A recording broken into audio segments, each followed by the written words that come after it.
Usted, doctor. Buenas tardes, licenciado. Muy buenas tardes. Buenas tardes, doctor. Buenas tardes, doctor. Buenas tardes, doctor. Disculpe, tengo una Muy buenas curiosidad. tardes. A ver, ¿cuál es su curiosidad? Usted ya tiene un apartado en Moodle donde compartió las últimas presentaciones, disculpe. Ya están ahí. Entre a la página Moodle y ahí están. Bien, ¿en qué apartado, cómo se llama? Ya vi el contenido del tercer examen, solo las presentaciones, estas últimas, no las había encontrado el día de ayer. Busque bien. Le voy a mostrar la página para que vea que ahí está. Gracias, muy amable.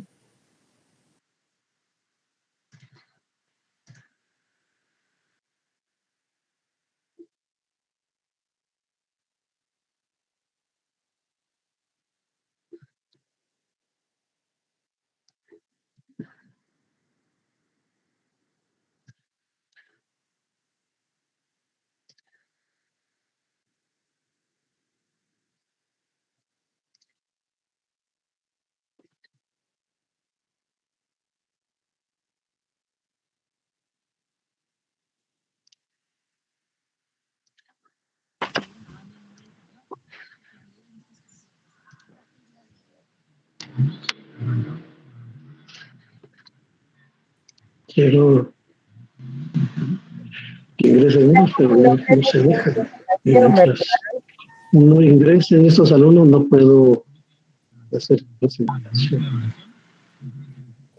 Está en una carpeta con nombre de conjugación, ortografía literal y persuasión. Son esas, ¿verdad? Es que ¿Esos? no me aparecieron el día de ayer. Ahora sí, gracias, doctor, muy amable. Para mi cumpleaños, mi hijo compró uno ahí en Ámfora y me hizo mal. Me dio vomitadera. No. Me dan ganas solo de verlo, pero ya no. Igual Taco Bell voy a cumplir 5 años de no comer, que igual me intoxicó. Me dio una gran infección que ya me morí. Comió mucho por eso. Pues no. Compañera, tiene el micrófono prendido. Susan Karina. Desde entonces. Yo también quiero.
Vamos a ver, ahorita sí ya.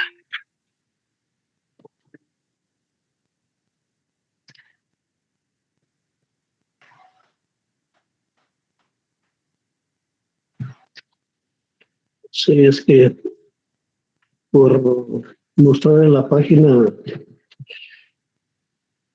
me sacó. Entonces ahorita les voy a mostrar.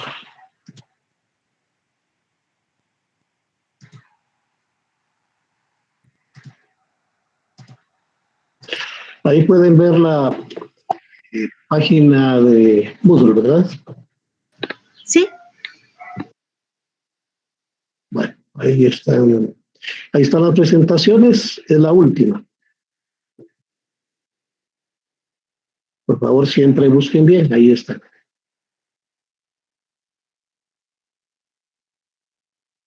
Eso no quiere decir de que ustedes nada más vayan a estudiar las presentaciones, porque recuérdense, las presentaciones es una síntesis del contenido del libro, ¿verdad? Después no van a decir, es que no venía todo ahí.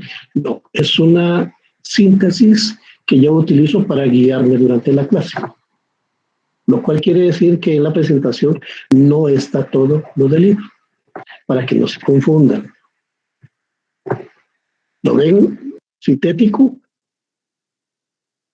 Es cierto, pero reitero, no está todo lo del libro, está lo básico. Si ustedes quieren estudiar correctamente, tienen que hacerlo con el libro. Bueno, ¿alguna consulta, jóvenes, antes de que comencemos la clase?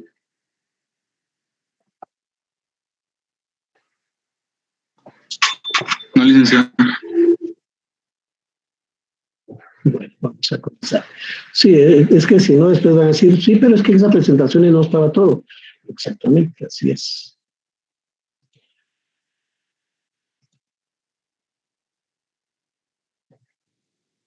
Bueno, vamos a ver.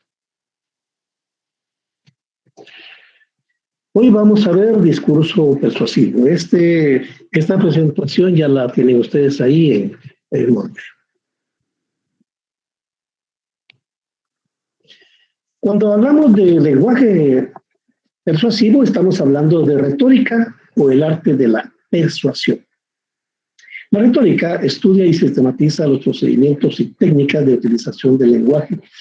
Fíjense, del lenguaje para convencer, para persuadir o también para deleitar estéticamente. Cuando ustedes ven una película, oyen música, leen un libro, ahí está presente la persuasión también. La persuasión es un sistema de procesos y recursos que actúan en distintos niveles en la construcción de un discurso. Cuando hablamos de construcción de discurso, estamos hablando de cualquier forma de comunicación. Ahorita yo estoy emitiendo un discurso. Cuando ustedes están en su casa o en el trabajo, también estructuran discursos. Cada discurso tiene un objetivo, cada discurso tiene una ambientación. No estamos hablando de discurso únicamente cuando hablan los políticos, sino que todo puede ser un discurso. La persuasión es propia de la comunicación. Persuadir significa aportar argumentos y razones válidas para convencer. Recuérdense, cuando hablamos de persuasión, estamos hablando de que tenemos un objetivo de convencer a las personas sobre algo en concreto. Según Alex Grigem, un comunicador español, la capacidad de persuadir y la de disuadir por medio de palabras surge de un argumento inteligente. Inteligente en el sentido de raciocinio, en el sentido de que estamos usando un argumento con elementos válidos. Se basa en frases y razonamientos que apelan al intelecto y a la deducción. Intelecto de la otra persona, por supuesto, ¿verdad? La deducción es la acción de extraer un juicio a partir de hechos y proposiciones. Cuando hablamos de deducción, estamos también refiriéndonos a la forma de análisis, cuando analizamos algo.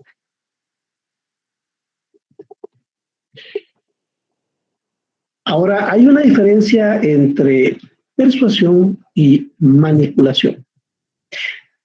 La manipulación es el acto de imponer los argumentos personales para lograr un objetivo personal o egoísta.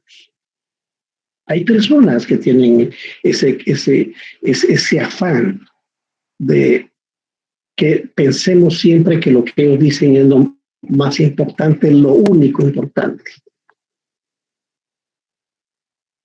La manipulación se logra por medio de argumentos falsos, cuyo objetivo es lograr beneficios personales, ¿verdad?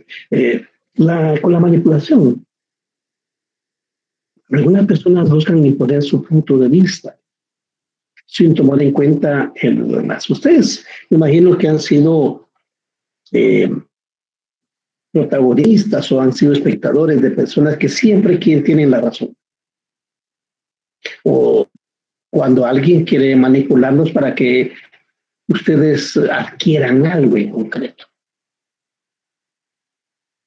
Ese es el caso de la manipulación que se observa en los discursos políticos o en la publicidad. Vean, por ejemplo, el que ahora es presidente, el señor Alejandro Yamatei, cuando era candidato presidencial. No sé si alguno de ustedes se recuerda, pero él ofreció de que iba a eliminar la secretaría, la SAS, que entre otros aspectos se encarga de brindarle seguridad al presidente, a su familia y al vicepresidente y su familia. También proporcionarles alimentos. Porque él decía que ese dinero estaba mal utilizado y mejor lo iba a utilizar para remodelar el hospital Roosevelt y el hospital General. ¿Han visto ustedes que desapareció la secretaría esta? ¿Han visto ustedes la remodelación del hospital Roosevelt y del hospital General? Falso. Él lo hizo para que le diéramos el voto. O también dijo que iba a sacar a Guatemala del Parlamento Centroamericano, ya que ese era un organismo que no servía para nada, nada más para cobijar corruptos, como el expresidente Chimi Morales. Guatemala sigue ahí en el Parlacén. Ya nunca más volvió a hablar de eso. Eso se llama manipulación. Es lo mismo que ocurre con la publicidad, ¿verdad? Ustedes ven que la televisión los están bombardeando, compre, sin darles argumentos válidos de por qué deben de comprar un shampoo, una lata de frijoles, o una camisa, o un pantalón. Eso también es manipulación. No hay argumentos válidos. ¿Por qué es importante el discurso persuasivo? Veamos. Es importante porque ustedes están estudiando abogacía y notariado. Un abogado debe ser capaz de argumentar en forma adecuada los casos que lleva en los tribunales. Su responsabilidad es construir argumentos sólidos para defender su posición. La persuasión permite transmitir ideas y que éstas sean difundidas por el receptor de las mismas. Entonces, estimados alumnos y alumnas, estamos viendo el discurso persuasivo porque es el arranque de que ustedes comprendan que comunicación también significa persuadir, convencer. Cuando ustedes tengan clientes ya en el plano de abogados, ustedes van a tener que convencer al juez y a la parte contraria. Van a tener que tener la capacidad de comunicar con argumentos sólidos para poder convencer. También es necesario utilizar la ética de la persuasión. Fíjense que la persuasión es una actividad eminentemente ética. ¿Por qué? Porque quien persuade está consciente de que busca reforzar o cambiar las actitudes de los interlocutores. Interlocutores son quienes nos escuchan, quienes nos leen, quienes nos ven. Entonces, el emisor intenta convencer con un propósito específico. El receptor se convierte en juez del emisor. Analiza los argumentos, los evalúa y emite un dictamen. Actúa conforme a sus valores, ¿verdad? Entonces, la ética de la persuasión significa que ustedes deben utilizar argumentos válidos para poder convencer al interlocutor. El interlocutor es la persona que nos escucha, que nos ve, que nos oye, ¿verdad? Que está enfrente de nosotros. Es importante evaluar la coherencia de un discurso persuasivo a partir de 3 criterios. Primero, el criterio filosófico. Segundo, el criterio provechoso. Y el tercero, el criterio dialógico.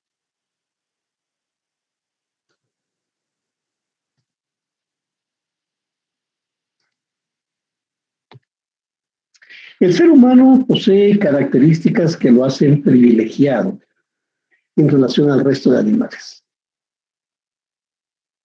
Por una sencilla razón, porque el ser humano razona, siente, es un ser integral.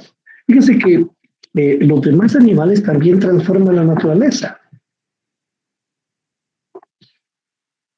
La única diferencia es que hasta donde ha llegado la ciencia, los animales no razonan. Transforman la naturaleza, pero no están conscientes de ello. Ustedes pueden ver cómo un pájaro, por ejemplo, a base de picotazos, destruye una flor, perfora un fruto. ¿Qué está haciendo ahí? Está transformando la naturaleza. Vean ustedes cómo a veces los pájaros se comen las frutas y eso significa también comerse las semillas.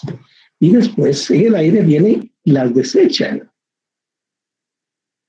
Y esa semilla que ha sido desechada por el pájaro se convierte en un árbol o en una planta. Eso es transformar la naturaleza. Pero díganme ustedes, ¿ese pájaro está consciente de esos cambios que ha generado? No. Él nada más lo que hizo fue cumplir un ciclo de alimentación, de sobrevivencia. Y si vino y eso significó la aparición de nuevas plantas, es lo mismo que sucede con las abejas. Las abejas cuando pasan de flor en flor, polinizan las flores. Y eso es lo que produce frutos.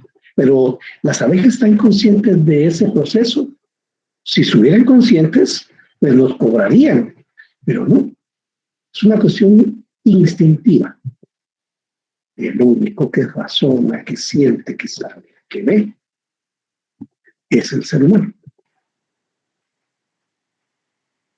Entonces, en el plano filosófico, es que nosotros comprendemos esa esencia, ¿verdad? Y en el plano de la persuasión, vamos a ser conscientes de que estamos emitiendo mensajes de forma intencional, de forma racional, para poder cambiar, para poder transformar el mundo.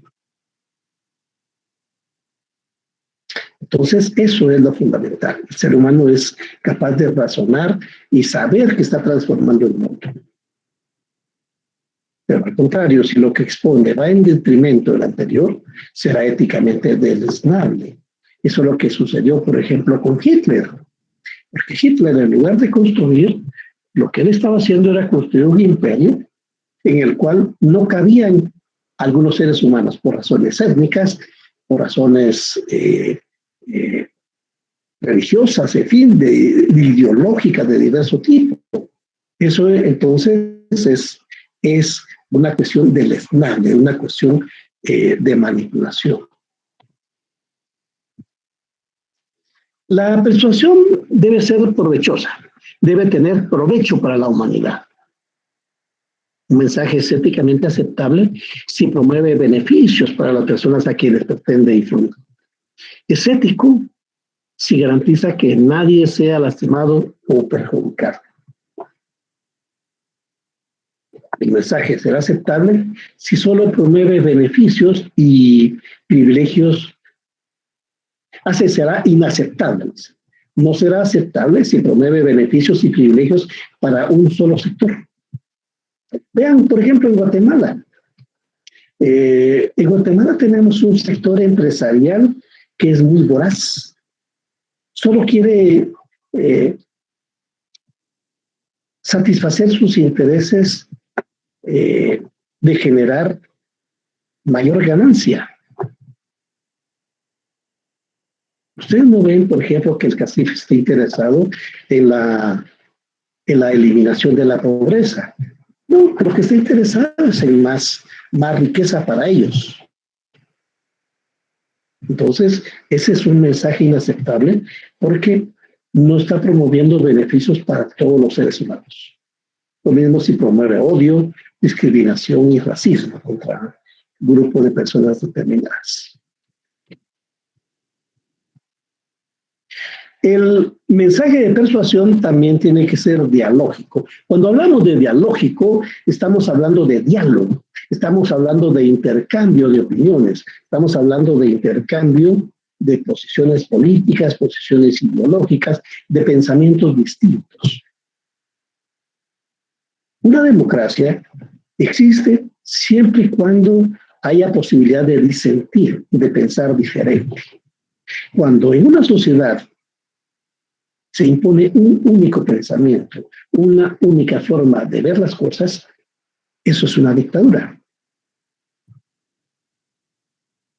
Por eso Guatemala sufrió 36 años de conflicto armado, porque el conflicto precisamente se generó por la falta de libertad, por la falta de condiciones efectivas para poder participar en términos políticos, en términos ideológicos, para buscar la forma de eliminar la pobreza. Y toda aquella persona que pensaba diferente, pues sufría las consecuencias. Secuestro, tortura, asesinato, exilio. La Guatemala de 1962 a 1996 fue terrible. Muchos de ustedes no la vivieron porque son jóvenes. Pero quienes vivimos esa realidad sabemos muy bien por qué es necesario que exista un discurso persuasivo dialógico, de diálogo, no de imposición. La libertad de expresión se basa en el respeto a las ideas ajenas. Por eso, el discurso de persuasión será inaceptable si privilegia las ideas de un sector y se niega a debatirlas.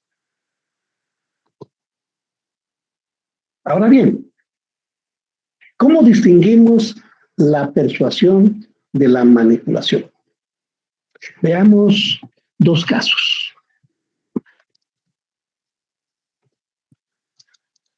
Aquí tienen ustedes. Veamos el primer caso. Caso número 1. Señor juez, mi cliente presentó documentos que prueban su inocencia.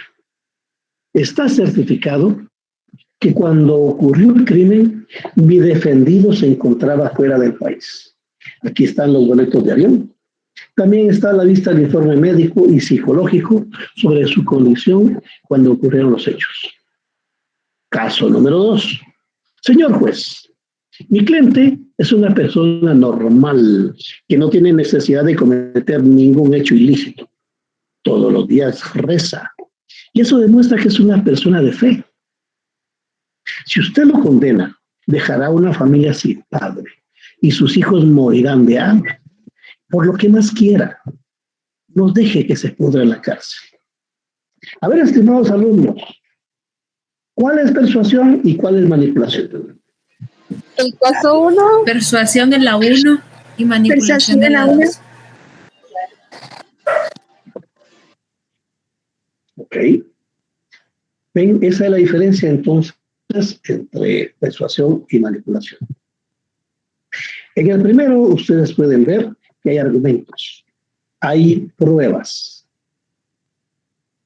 Otra cosa es si en el transcurso del debate se prueba lo contrario, ¿verdad? Esto que plantea el abogado no necesariamente significa que tenga la razón, pero implica que está aportando pruebas. En cambio, el segundo no aporta absolutamente nada. Todos los elementos son subjetivos. Dice, todos los días reza, y eso demuestra que es una persona de fe. Pues fíjense ustedes que Adolfo Hitler también era una persona de fe. Y miren lo que hizo. Entonces, ahí es donde tenemos la diferencia entre persuadir y manipular. Ahora bien, cuando hablamos del discurso persuasivo, también tenemos que saber que ese discurso debe tener una estructura, un esqueleto. En la retórica, Aristóteles expone los pilares fundamentales del arte de la persuasión o retórica. Fíjense que estamos hablando de hace 2400 años. Desde entonces, Aristóteles ya nos había dado los elementos básicos para estructurar un discurso de la persuasión. Entonces, nos legó la inventio, la dispositio y la elocutio. Vamos a ver qué es cada uno de ellos. Inventio, que en español sería invención, es cuando se desarrolla el tema, el concepto del tema, por medio de argumentos. Es cuando estructuramos una tesis. Una tesis es cuando fijamos nuestros argumentos. Una tesis sería, en Guatemala existe democracia. Ese es un argumento, ese es un punto de vista. Se busca defender un punto de vista u oponerse a una idea contraria. Dispositio. Dispositio en español sería ordenamiento. Esta es la etapa en la que se planifica el discurso y su estructura. Si ya tenemos fijo qué es lo que queremos plantear, en Guatemala existe democracia. Entonces, tenemos que estructurar el discurso. Ahí entonces tenemos que ver que va a existir una introducción, tenemos que hacer el cuerpo del discurso. El cuerpo se refiere a todos los argumentos que vamos a esgrimir en torno a nuestro argumento, que vamos a estructurarlo, vamos a defenderlo, vamos a decir por qué tenemos la razón en ello. Y de último, vamos a plantear las conclusiones. Y en este ordenamiento también vamos a buscar refutar las tesis contrarias. ¿Cuál sería la tesis contraria de que en Guatemala hay democracia? En Guatemala no hay democracia. Eso sería la idea contraria. Esa sería la antítesis. Y ahí vamos con el locutio. El locutio en español sería cuando elegimos el lenguaje persuasivo. Lo anterior estamos viendo el contenido. El locutio es la forma. Es cuando vamos a redactar el discurso y vamos a buscar las palabras más convincentes. Vamos a buscar los términos que le den fuerza a ese discurso.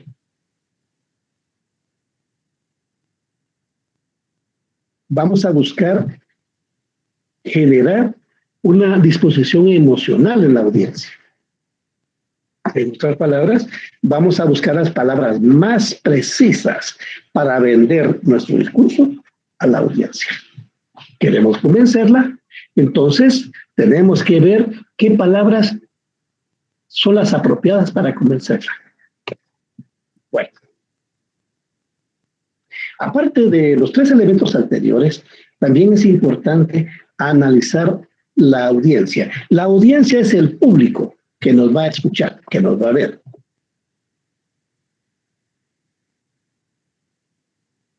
Entonces, vamos a ver cómo analizamos esa audiencia o público. Tenemos que definir los objetivos, definir qué vamos a pretender con la exposición. Digamos, ¿qué queremos decirle a la audiencia? Porque no vamos a estructurar un discurso vacío o sin saber por qué lo diciendo. Eso sería una locura. No, vamos a estructurar un discurso y tenemos que tener claro qué queremos con ese discurso. Eso sí, objetivos. Después, tenemos que definir el público, porque ustedes pueden tener público de diferente tipo, pero para ello ustedes tienen que adaptar el tipo de público que lo va a escuchar. Les explico. No es lo mismo articular un discurso para un grupo de catedráticos de la Facultad de Derecho. Ustedes saben que deben estructurar entonces su discurso con un lenguaje académico.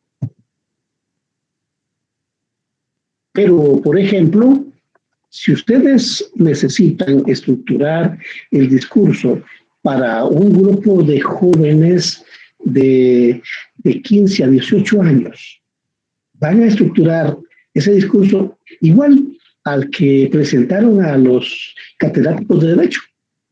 No, porque entonces esos jóvenes no lo van a entender.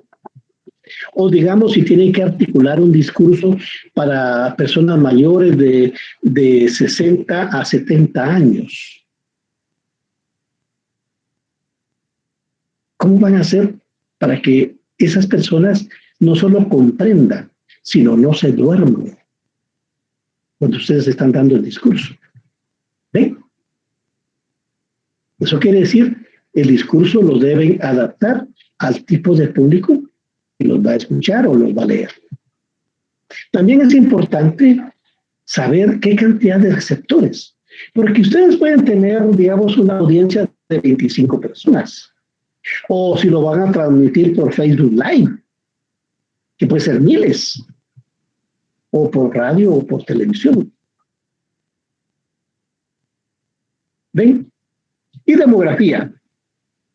Ustedes deben saber si quienes van a escuchar son hombres, son mujeres, de qué edad, son indígenas, son ladinos, es gente muy pobre, lo cual significa también que no hayan tenido acceso a educación formal, o personas de mucho dinero, ¿verdad? Entonces, estos elementos también inciden a la hora en que ustedes van a estructurar su discurso.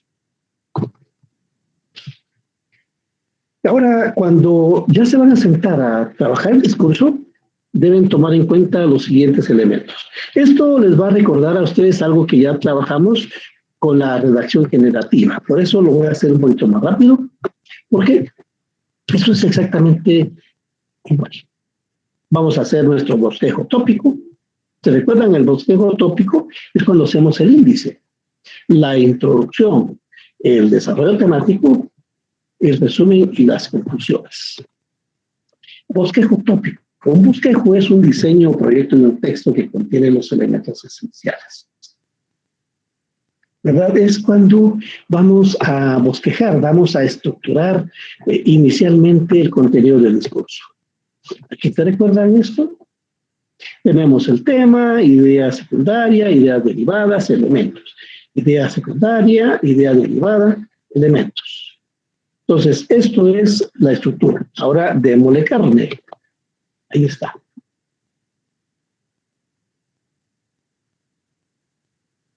¿Ven? Cuando estructuramos nuestro discurso de esta manera, ya le estamos dando un orden, ya le estamos dando una estructura de cómo, con qué vamos a comenzar hablando, con qué vamos a continuar y con qué vamos a cerrar. Para eso sirve el bosquejo de ese tipo. ¿Sí? Después vamos con la introducción del discurso. Con esta parte se busca captar la atención del público y generar interés en el tema. Es cuando le decimos a la gente de qué vamos a hablar. Hacemos una introducción y le decimos, miren, estos y estos son los elementos que vamos a hablar. Nos interesa que ustedes lo lean por esto, esto y esto. Y puede proporcionar ripas iniciales, datos, o cifras, ¿verdad? Para hacer comprensible el discurso. Luego entramos a desarrollar el discurso. McEntee define el discurso de esta manera. Es la clase de discurso para el debate. Es decir, para procesos de discusión argumentativa. El orador defiende una idea y argumenta para convencer sobre la misma. Ven, aquí estamos entonces dentro del concepto del discurso persuasivo. Cuando hablamos del discurso persuasivo, tenemos que tener en cuenta 3 elementos que son infaltables dentro del contenido. Primero, la proposición o tesis. El status quo o antítesis. La carga de prueba o síntesis. Veamos qué es cada uno de ellos. La tesis es una afirmación con la que el orador pretende convencer a la audiencia sobre un tema. Ven, yo les dije anteriormente, mi argumento es, en Guatemala existe democracia. Antítesis significa que es un argumento que se opone a los cambios sugeridos en la tesis. Entonces, aquí el argumento contrario sería, en Guatemala no hay democracia. Y por último tenemos la síntesis. La síntesis entonces va a analizar los pros y contras de los 2 elementos. Si hay democracia, no hay democracia. Y a partir de ellos va a crear una nueva afirmación en la cual quepan las anteriores, pero también pueda dar opción a una tercera. Aquí tenemos en forma gráfica ese desarrollo. ¿Ven? La tesis o de argumento, en Guatemala existe una democracia real. Por el contrario, síntesis, o sea, la posición, en Guatemala no existe una verdadera. Entonces, hay que analizar la primera, la segunda, y eso es lo que ocurre en la síntesis. Y vamos a decir, existe una democracia formal, pero no existe una democracia social. Eso significa que sí, en Guatemala hay democracia formal porque ya ven ustedes que todo, pero esas autoridades no gobiernan para los guatemaltecos, sino gobiernan para sus intereses personales. Entonces, eso es una democracia formal. Y no existe democracia social porque existe en Guatemala mucha desigualdad. Ustedes se han dado cuenta. En Guatemala hay un grupo reducido de personas con mucha plata y una gran cantidad de personas que casi no tienen nada. Entonces no hay democracia social. Hay un abismo entre ellos dos. ¿Ven? Entonces lo que hicimos fue tomar elementos de la primera. En Guatemala existe una democracia real. La síntesis dice, no, lo que existe es una democracia formal. De la segunda dice, en Guatemala no existe una verdadera democracia. La síntesis dice, lo que existe es una existe es una democracia social. ¿Ven? Entonces, la síntesis va a tomar elementos de los dos anteriores y va a generar un nuevo planteamiento. Eso es cómo se estructura el cuerpo del discurso persuasivo. Por supuesto, yo aquí se lo estoy haciendo así, bien sintético. Pero cuando se redacta un discurso, por supuesto, que esto hay que hacerlo con mucha más información. Al final del debate se debe llegar a la síntesis, es decir, la superación, modificación o cambio de la tesis y la antítesis. La síntesis conserva los elementos más sólidos de las ideas anteriores. La ética del buen orador determina que debe construir discurso persuasivo a partir del esquema: tesis, antítesis y síntesis. De esas, la síntesis es la parte con mayor fuerza de la argumentación. ¿Por qué la que tiene más fuerza? Porque es la que sintetiza el pensamiento de los dos anteriores y remata con un argumento central del discurso. Después vamos a trabajar el resumen y conclusiones. Al final del discurso se deben repasar las ideas principales. ¿Qué fue lo que planteamos? Los elementos más importantes. El resumen ayuda a refrescar la memoria del auditorio al recordar las ideas más importantes del mensaje. Aquí es donde debemos volver mentalmente al bosquejo. El bosquejo, ¿verdad? Es este. Retornamos al bosquejo para ver que no se nos pierda algo, ¿verdad? Porque aquí están casi todos los elementos. Las conclusiones deben ser planificadas igual que todo el discurso. Debe hacer una referencia directa a lo planteado en la introducción y en las razones del discurso. ¿Verdad? Entonces, de esta manera es cuando ya concluimos el discurso y lo tenemos estructurado para la audiencia. Ahí estamos. Bueno, estimados alumnos, ¿tienen alguna duda? No, licenciado. No, licenciado. No, gracias.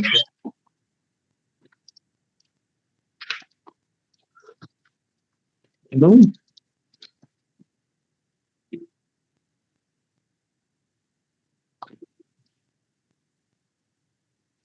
Bueno, entonces, estimados alumnos, no tienen ninguna duda, pues yo les agradezco a ustedes la atención al curso. Me preguntan acá si va a haber clases la próxima semana. La respuesta es no. Les explico.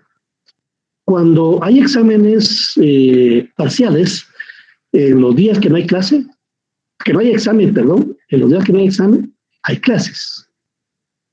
En el examen final, no. Porque hoy terminan las clases y la próxima semana solo van a tener exámenes. La primera semana van a tener exámenes lunes, miércoles y viernes. Y martes y jueves ya no tienen clase ni esta ni de ninguna clase. Entonces, hoy es el último día de clases en general. ¿Verdad? Recuérdense, tenemos examen el día miércoles a las 15 horas, a las 3 de la tarde. ¿Quieren saber el contenido del examen? Está en Moodle el contenido. Si no tienen otra pregunta, entonces, jóvenes, les agradezco y pasen feliz tarde. Gracias.